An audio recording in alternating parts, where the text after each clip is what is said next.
There's one other important aspect of forgiveness that is just as important that we need to talk about as well. Apart from just the importance of forgiving others when they wrong you, it is just as important to also learn to forgive yourself. And we know, of course, that ultimately the ultimate forgiver of all our, wrongdoing is God. We know that that ultimate forgiveness, we all seek it from God.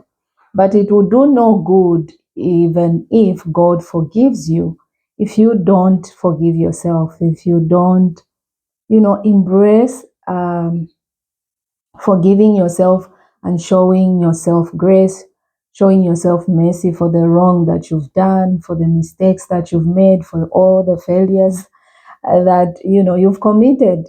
And so God may quite all right forgive you, but you need to receive that and go ahead and then forgive yourself. And so forgiving yourself, surprisingly, can be one of the hardest things to do. I know that it may sound like, well, this is just, normal. That's how it should be.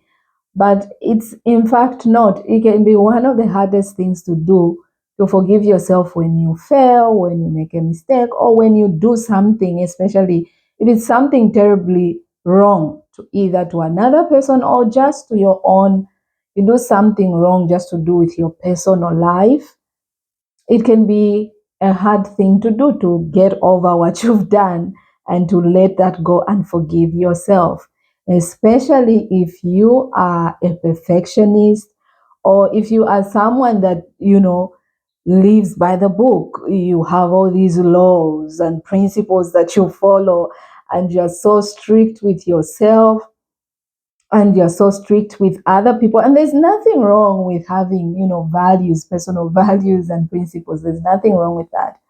But if you are someone like that and then you terribly fail or you terribly do something wrong, it can be very, very hard to actually come to a place where you forgive yourself. You admit that you've actually failed, you've actually made this terrible mistake.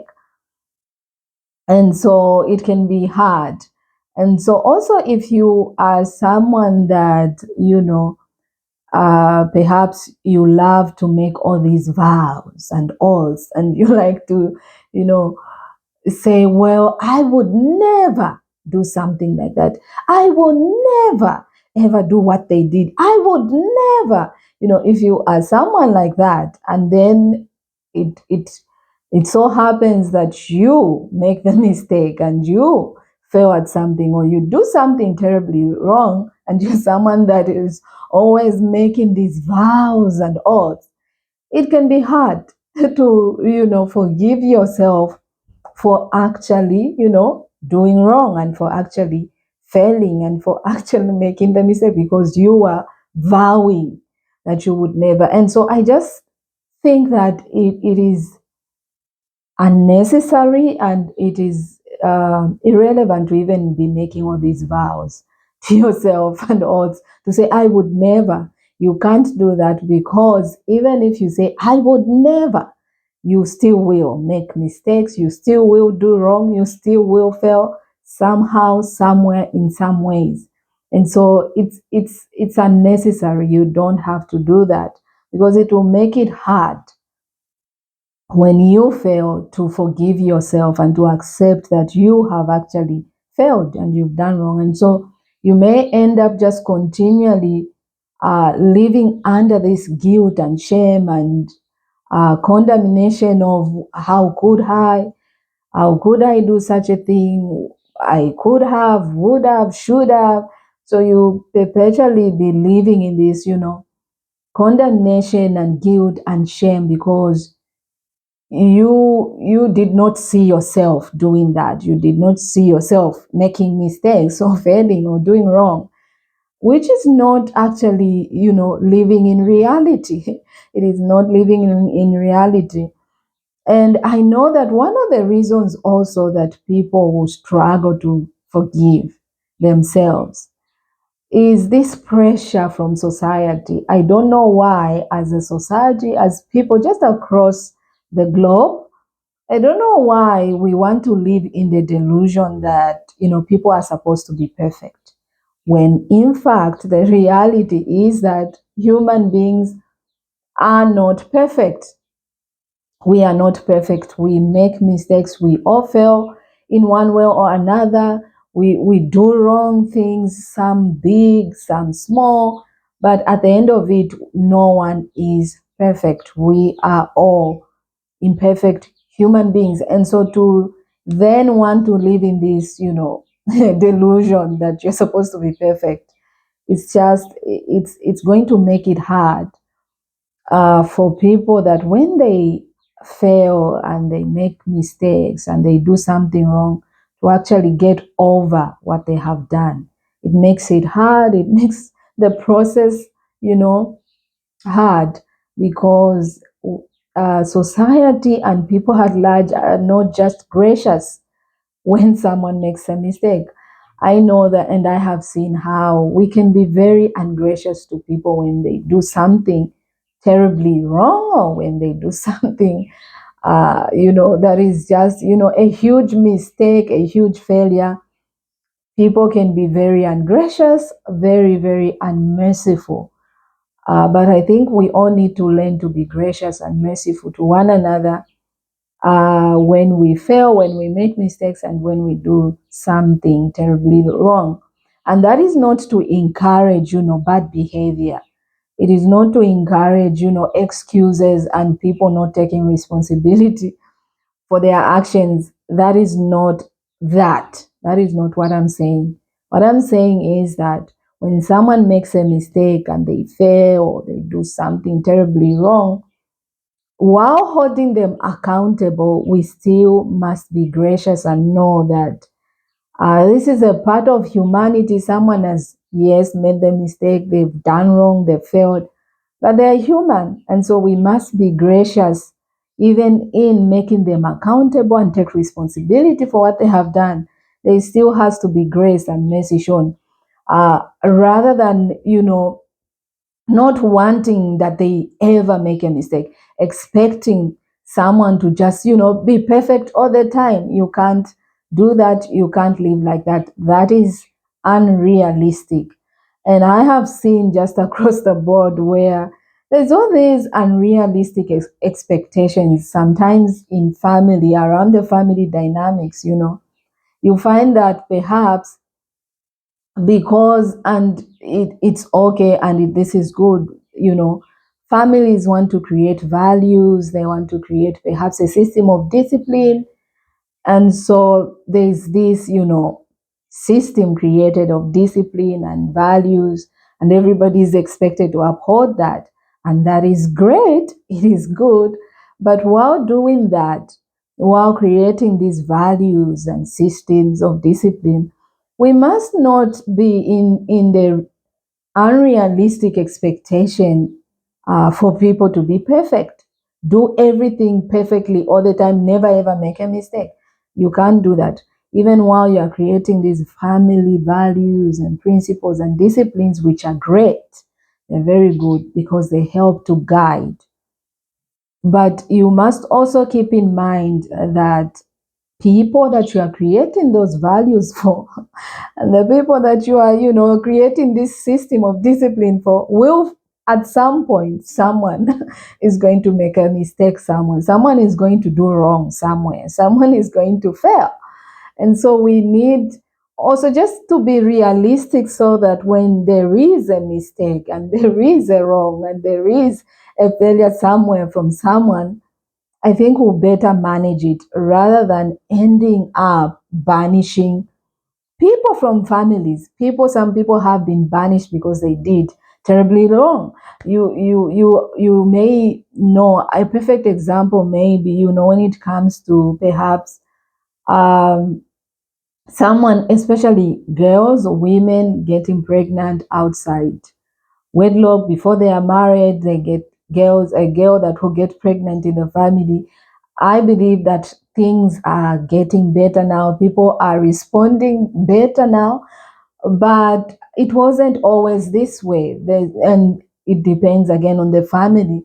There's always this, a pressure, like you should have never ever done this. And so even when they are trying to, sort out the issue that has come. Yes, this girl has fallen pregnant, but then they now start bombarding the girl, or the boy, if he has impregnated, with such shame and condemnation and guilt, to the point where someone feels worthless just because they've impregnated someone, or they have fallen pregnant before they are married. And so it can get to that. But if you just embrace the reality that people do make mistakes, even with all the values, even with all the discipline systems you may put in place, someone somewhere will fail and make a mistake. And so you need to be gracious when that happens.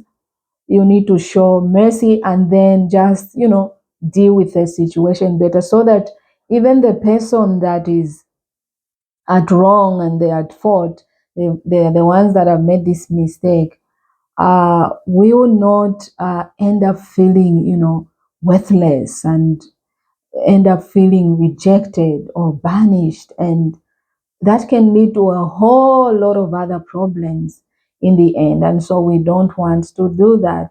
And also, where another place, another circle where I have seen that people can be a little bit ungracious and unmerciful is around the work environment, around the work circles.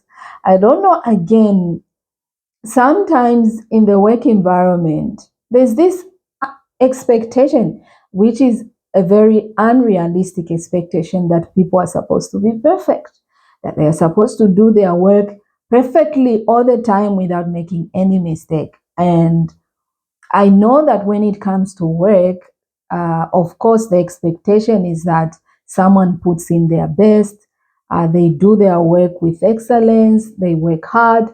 That is very good and great, and it should be that way.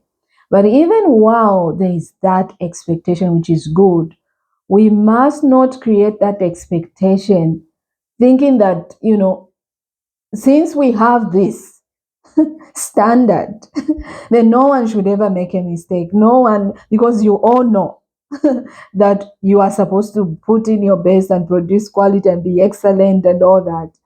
But the reality, again, like I'm saying, is that with all that, someone somewhere will still make a mistake. They will still fail in some way in doing their job. They will make, errors somewhere. They will do wrong, and of course the company or the employer they have the right to enforce discipline measures, whatever those are. And that is what I'm saying. We should not do it in a way that is shaming and as if someone is not supposed to be human, and they were not supposed to, even just, make a mistake, as if they're just supposed to be perfect. That is what I'm talking about. Another place I can talk about is the church. It's the same thing, where there's this unrealistic expectation that people are supposed to be perfect. And so even while we do pursue righteousness, but the reality is that even while we are pursuing righteousness, we will still make mistakes. We will still fail. We will still do wrong, even.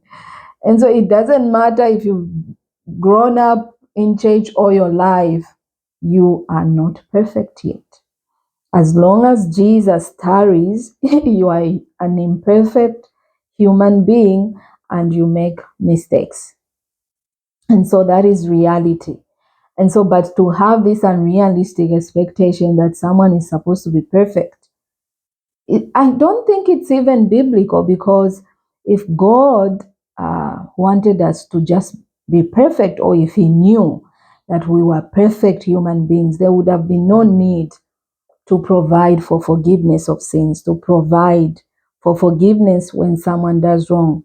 But I believe it's because God knows that we are imperfect, we fail, we make mistakes, and so there's that provision for forgiveness. And so to put this expectation on people that, they're just supposed to be perfect. And then when someone makes a mistake, there's really little to no grace. I've seen where someone in church makes a mistake, they do wrong, they fail. It's some, like I said, some mistakes are terrible, some wrongs are terrible, but then they are treated with this resentment and hostility, and they are made to feel like they are the worst sinner, and they are almost like, banished. And what actually ends up happening is people who leave church, and it's a lot of drama actually, all because we don't want to show grace and mercy to people when they fail, when they do wrong, when they make mistakes, because that is just reality. And that is not to encourage, deliberate bad behavior. That is not to encourage deliberate bad behavior. But I'm saying that when someone does wrong, we are first and foremost, we are just supposed to show them grace, because I believe that that is the heart of God. Show grace, show mercy, and then hold them accountable, hold them responsible for the wrong that they have done. And so these are some of the reasons why sometimes people may struggle to even forgive themselves, because there's all this, weight and pressure. And sometimes you may end up even thinking that, well, if I forgive myself, people are going to think that perhaps I'm not responsible. I haven't taken accountability, or I'm treating this issue as, unimportant, and less than, like, what I did is not, that important. But the truth is that forgiving yourself, for as long as you take responsibility, you take accountability for your wrong, forgiving yourself is the way to go, because it does no good even if you continue to beat yourself with guilt and shame and condemnation. The fact will still remain that you did wrong. And so you need to be free yourself, free your mind from that guilt and shame and condemnation, and set yourself free so that you can move on and live a normal life.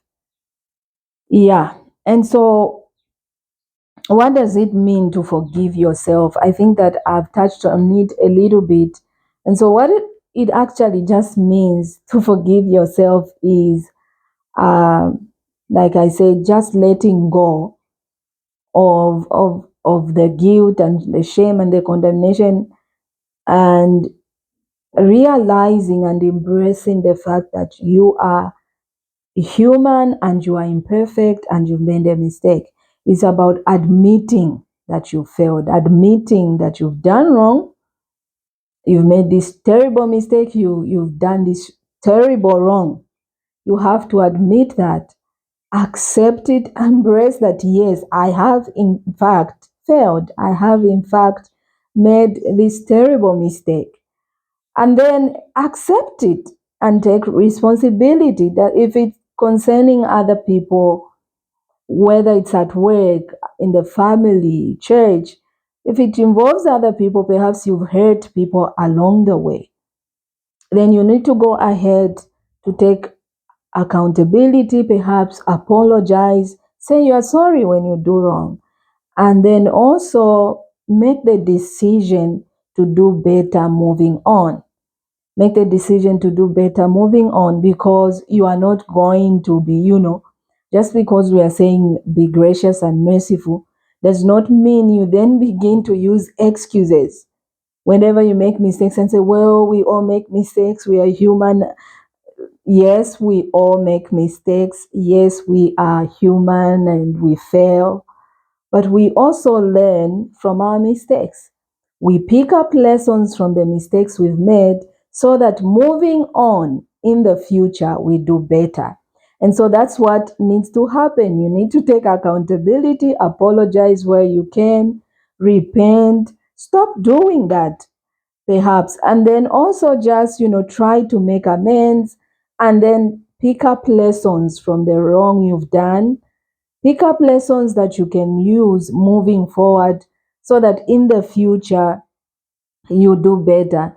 in the future you can do better. And also, just perhaps you committed some wrongs, mistakes, because you were ignorant, you didn't know the right thing to do. Well, then you begin to educate yourself. How do I do better in this area? What is the right way to go about this? What So you begin to educate yourself in the hopes that moving on, you do better, you become a better person. You don't keep making the same mistakes, and committing the same wrongs. You don't do that, because you are learning. As you make mistakes, you are learning and you are growing. And so that is the way to go. And that is how you actually just get over what you've done. You promise yourself. You can, even if you are able, promise people that you will do better. You are not promising them that moving on you are going to be a perfect person. No, you are promising them to do better in the future, to be a better person in the future, moving on. And so that is what to do. And so, why is it important that you forgive yourself? Actually, why is it important to forgive yourself? Like I have been saying, if you continually live in this, guilt and shame and condemnation, it's going to have a certain psychological effect on you. And what ends up happening is that if you don't get over the wrong that you've done, you don't forgive yourself, you don't, take the steps that I have mentioned, what ends up happening is that you open the door to actually things like low self-esteem will creep in, inferiority complex will creep in, because for as long as you are holding on to that guilt and shame and condemnation and beating yourself up with how could I should have never done that, with continual regret. Regretting doing wrong is great, but to continue to live in that regret will have very, very bad effects on you. You can no longer live in regret all your life for something that you did in the past. That past can be yesterday, that past can be last week, last month, years gone. You can't continue to live in the regret of what you did, the wrong that you committed in the past. You can't do that. That is not the way to take accountability or to take responsibility for what you've done. You need to let that go. Accept you are a human, you failed, yes, and let it go. Because if you don't, like I said, you open up yourself to low self esteem, inferiority complex, and then you end up, because you go from, I should have never done that, or I could have, would have, I wish I'd, which is at some point when you're just beginning, it's great. But if you continue in, then from there, you're going to move to, I'm just so stupid. I can never do anything wrong. Anything right. I'm always doing wrong.